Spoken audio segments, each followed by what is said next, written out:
William ONeil, founder of Investors Business Daily and author of the book featured in this video, How to Make Money Selling Stocks Short. Stocks have a bias of increasing over the longer term, and everyone has a story of a stock that has made a significant profit. But as the saying goes, what goes up must come down, and often with a bang. William provides detail on the anatomy of a short sale, and provides many examples of making huge amounts of profits from selling stocks short. Let's take a look.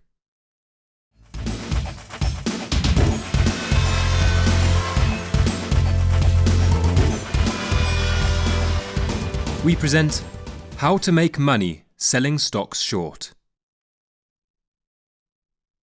In 1963, William ONeil bought a seat on the New York Stock Exchange, and a year later he started the firm William ONeil & Company. And 20 years after that, he founded the highly regarded Investors Business Daily. Throughout this period, as you might expect, William ONeil brushed shoulders with hundreds of investors, portfolio managers, and institutional clients. He found there was a clear lack of knowledge regarding the selling of stocks, and much less when selling a stock short. In fact, he concluded that there was a severe psychological block in anything other than buying and holding stocks. William says, buying without the ability to sell is like a football team that is all offense and no defense.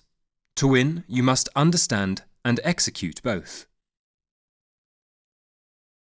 A short sale is where the stock is borrowed from a broker and sold straight away at the market price, in the hope the stock can be bought back at a lower price in the future. This is the opposite of a traditional buy low and sell high strategy. Let's look at a quick real-life example before we move on to the technical aspects of a short sale. David has a mobile phone with a value of $1,000. Dangerous Derek approaches him and politely asks if he can borrow the phone. Dave replies, "Sure, no problem." A few moments later, Derek is seen selling the phone to a passerby for $1,000. A week goes by, and Derek finds the same model phone in the shop window for $800. He purchases the phone and returns to Dave to give it to him. Dave has his phone back, and Derek walks away with $200 profit, the difference between the $1,000 sale price and the $800 purchase price. The risk here is that if Derek had to buy the phone from the shop at a higher price, he would have lost money. Therefore, the challenge is to sell the asset at a high price in anticipation that the price will get lower shortly afterwards. Let's look at this from a stock chart perspective.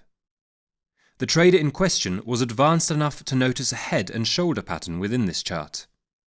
He could see two inflection points which created a support line. And the price has extended way above its moving average line. The trader kept an eye on this support level, and once the price cut through support here, he borrowed shares from his broker and sold the stock short immediately. The price drifted down as he anticipated, and the trader bought the stock back at a lower price, around the moving average area. Therefore, if the stock was sold short at $10 per share and bought back at $5, the trader's profit would have been $5 per share. Let's look deeper into the technical aspects and see some examples provided in the book.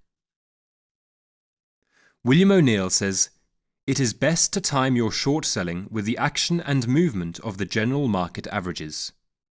After they show definite signs of weakness, only then does it become a question of selection and timing of the individual stocks to sell short."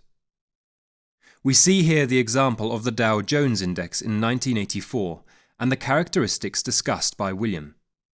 Points A and B show signs of distribution, determined by lower closing prices from the previous day and high relative volume for each of those days. William says when you see perhaps 5 distribution days within a 2 to 4 week period, it is time to start raising cash. There are, however, further key points to recognize prior to determining that the market is heading downwards. Here we can see several distribution days. These pushed the price through its 200-day moving average. Additionally, although not pointed out in the book, we can see the price also broke through a rising level of support. This would be an ideal point to look for individual stocks which are ready to sell short. The rest of this video will be focusing on just that. William ONeil presented his anatomy of a short sale, and this forms the basis of his strategy. A typical action seen here at point B is what he calls the top, identified by heavy volume on a distribution day which also breaks a prior level of support, shown here. This action is not the time you want to short sell a stock, but it would be a stock to put on your short list, pending the next stage. The next stage is here, where price fluctuates around the 50-day moving average. At some point, volume will start to diminish, signaling that demand for the stock is waning. The signal and the moment to sell the stock short would be here at point 3, just as the stock turns down, accompanied by high relative volume. Some key notes to take from the book prior to applying this to shorting candidates are: firstly, make sure the overall market is in a downtrend. Trying to use such a strategy whilst the general market is still bullish reduces the probability of success considerably. Make sure the stocks identified as candidates for shorting have good liquidity. Ideally, 1 million shares on average should be traded each day. Former leaders from a prior bull market often make good short sale candidates. Momentum tends to fall even quicker than its original price rose. William also suggests waiting for the 50-day moving average to cross below the 200-day moving average, also known as the death cross, seen here. Finally, set a profit target of between 20 and 30% and look to take them often. Let's look at a sample of the many charts the book offers to better demonstrate the strategy in action. The first chart presented is that of Cisco Systems, a former bull market leader through to its peak of March 2000. The death cross William discusses is seen here, just as the 50-day moving average crosses below the 200-day moving average. Also, notice how just before, and at the point of crossover, there are several higher volume distribution days. Somewhere here would be the ideal time to sell the stock short. An indicator leading to this trigger point and a reason for adding the stock to your watch list is seen here, a stalling period, or area of consolidation, accompanied by lower average volume.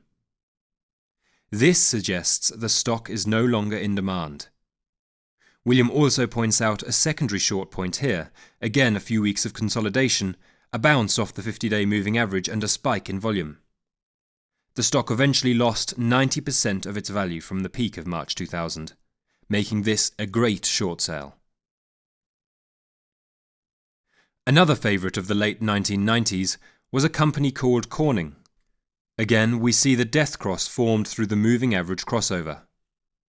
William suggests the point to short sell this stock would be here, after a failed rally above the 50-day moving average on a huge spike in volume.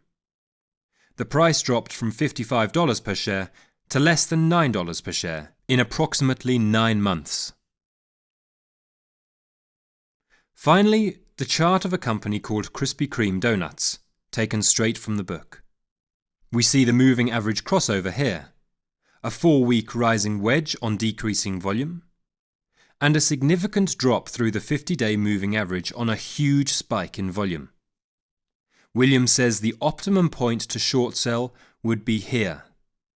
Additionally, although not highlighted in the book, we can see a previous point of resistance here, right at the point in which the price bounces off.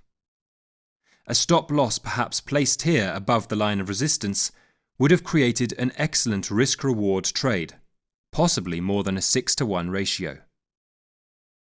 The price eventually dropped from an entry of $34 per share down to $12 per share over a 6-month period. A great short sale example. There are more than 150 stock chart diagrams within the book, all based on the principles shown in our examples. There is, however, a key warning provided, regardless of the chart in question.